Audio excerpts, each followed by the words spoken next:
Racing Vlogs. How we doing, everybody? My name is Tom.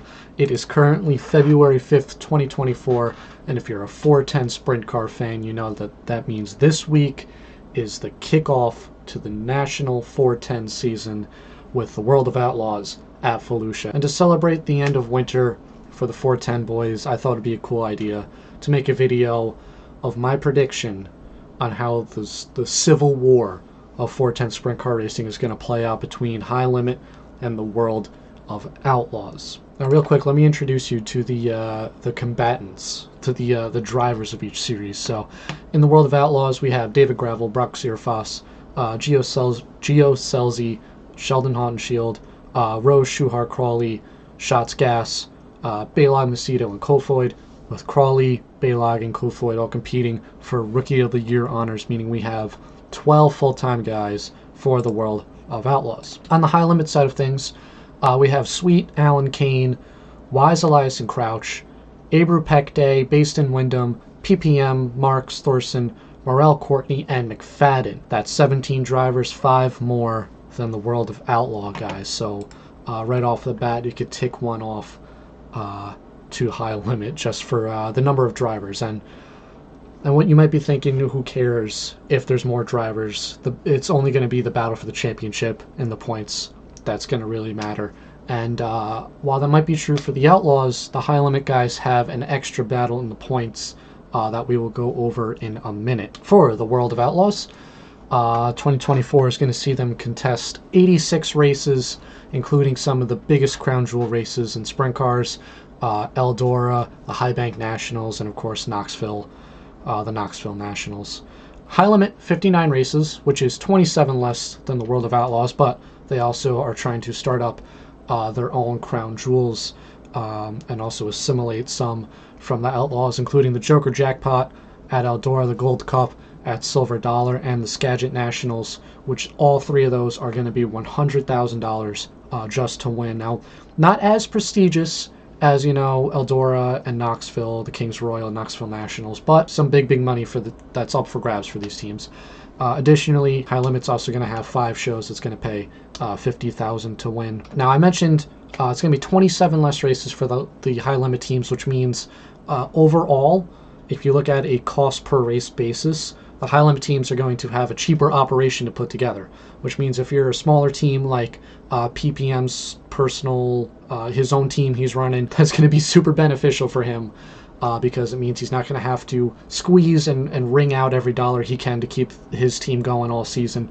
While some of the bigger guys like Jacob Allen, Brad Sweet, Rico Abru, those guys who, you know, aren't exactly struggling in the finance department, they're free to go race some other races. So, for example, if High Limit is off one weekend, Outlaws are racing somewhere close to their operation, they're free to go take on those guys head-to-head and get some additional money if they feel like they're up for a little bit of a gamble, making a little bit extra cash on the side. Now, outside of those races I just mentioned for High Limit, the World of Outlaws, if we're looking at a standard show, High Limit is actually going to pay $2,000 less than the World of Outlaws to win. Last November it came out that the World of Outlaws are going to bump up their purse money per race by 20%, going from $10,000 to win to $12,000, while High Limit is going to stick at just $10,000 to win. So for a standard show, Outlaw teams are going to make more money to win. So I'm going to take that one up to World of Outlaws. So for teams that don't win, crash out, this is where something like a tow money comes into play.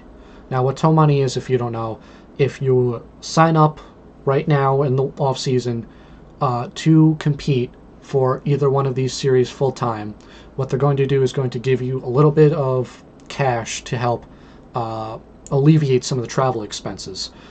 Now, along with that 20% increase on the World of Outlaws, they increase some of their tow money from $400, $500 to $800 to $1,000 per show, depending on where they are. This comes from the Dirt Tracker Daily from November 7th. Shout out to Justin and Dirt Tracker.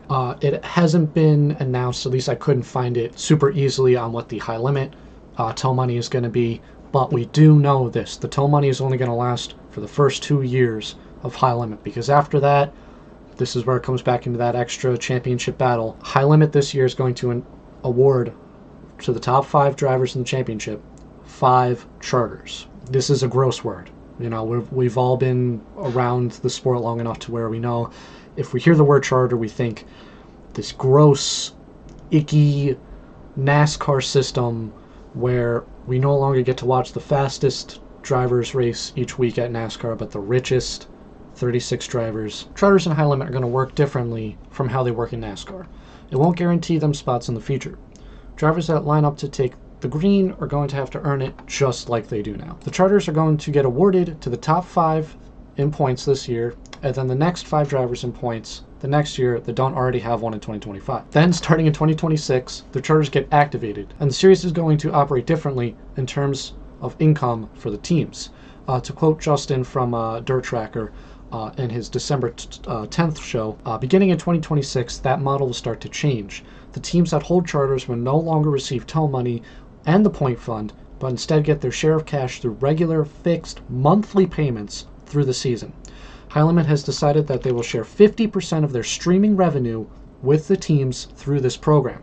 He went on to say that he sat down with Brad Sweet to clarify something, and he said that the points fund and tow money effectively get eliminated for the charter teams, but not everyone else. So if you're an 11th team or further down and didn't get a charter, but are still full-time with High Limit, tow money will still be available, and some version of a point fund will be up for grabs.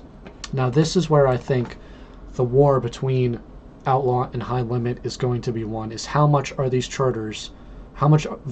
these charters going to hold? And this war is basically going to be fought on 2 fronts for the charters. How expensive will one be for a new team that wants to buy in?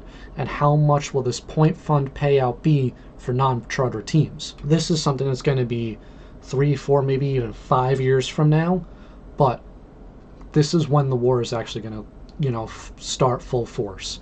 If it's too much for a young team, say a 360 team that's trying to bump up to 410, or just a new 410 team that's trying to go national, if these charters cost too much for a new team to buy in straight off the bat, they won't do it. They will not risk this money.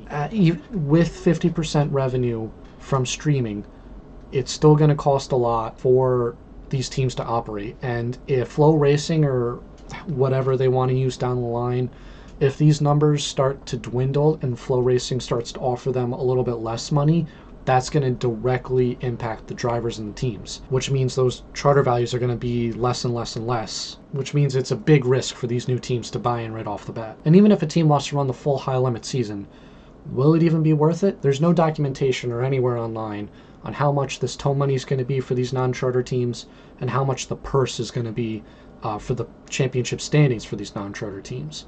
So as of right now, it's a big risk for these teams to say, I know I won't get a charter, but I want to run High Limit full-time anyway. It could really bite them in the ass and destroy the whole operation if it turns out that the money coming in for non-charter teams isn't enough to run a High Limit team. And if it's too expensive to buy a charter, they just simply won't run High Limit. Instead, they might look towards a World of Outlaw season where, it's more money it's more races, which means it's going to be more expensive to operate because it's, the whole cost per night thing. But it might be more enticing for these teams to run Outlaws instead. And once they get their foot in the door in the Outlaws, would they want to leave? Remember, they have some really, really prestigious races at Eldora, Knoxville, and maybe some others they might come up with. So what I think might happen is that through these charters with High Limit, they're going to create an exclusive club that keeps new teams out, or at least out of their charter system. And because of that, they might go to World of Outlaws. And all of this is why I think the Outlaws are going to win the split. These charters are going to make it so hard for new teams to come in if they have value. And if the charters don't have value, why would they go in? If they don't have value, then that means Outlaws already won. That's not going to be for a few years. And until then, watching each night on High Limit is going to be super exciting. Not only up front in the race and the championship, but 5th, 6th, 7th in the standings. It makes it a much more interesting show to watch. So for the time being, I'm probably going to watch High Limit. This is the first time I'm making one of these kind of videos, so hopefully it isn't terrible, just continuing to struggle along through the off season. thank you guys for tuning in. I might do a stream on Friday, like a race night in America type deal, where we could just chat and talk about each race we're watching, either uh, Outlaws at Fallujah, Star Trek Super Series at Alltech, or some other show. I know Lucas Oil is also racing, but until then, thank you guys so much for watching, and as always, support your local.